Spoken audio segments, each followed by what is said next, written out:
Well, the United Nations has released a scathing report on the treatment of ethnic Rohingya in Myanmar. More than 680,000 Rohingya have fled to Bangladesh after many say their villages were burned, family and friends murdered, women and children raped.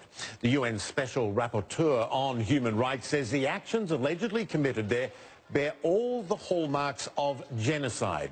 Young Hee Lee says she is demanding accountability in the strongest terms. Now, Myanmar, of course, denies all of this, but Lee says she has seen evidence that Myanmar's military is still targeting Rohingya, burning their villages and possibly using a new tactic, starvation.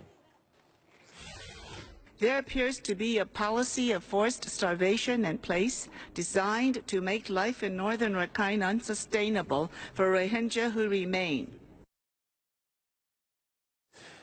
Meanwhile, Amnesty International says Myanmar's military is making a land grab of sorts in Rakhine State, trying to remake it and reshape it. Got some before and after satellite images to show you, and they give you some pretty stark changes.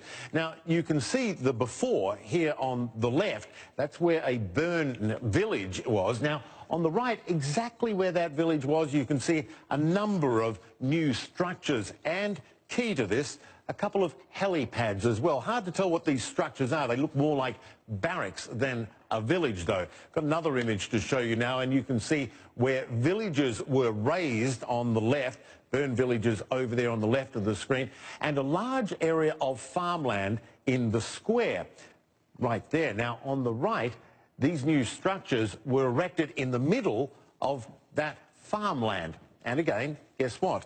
Some new helipads as well.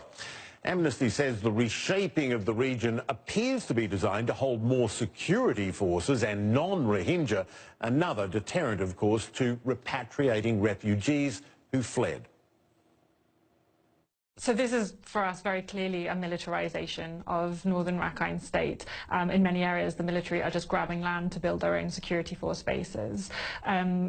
You know, for a Rohingya population still there, this is obviously a situation where they're going to be closer to the security forces, they're going to have more security forces. I think that's making a lot of people there very afraid. But at the same time, for all of those Rohingya that actually fled, I mean, why would you want to come back to somewhere where you're going to be a next-door neighbour to the very security forces that killed your relatives, raped your wives, sisters, mothers, and burn your homes to the ground? And indeed, UN representatives say many Rohingya tell them they do not want to return to Myanmar. Amra.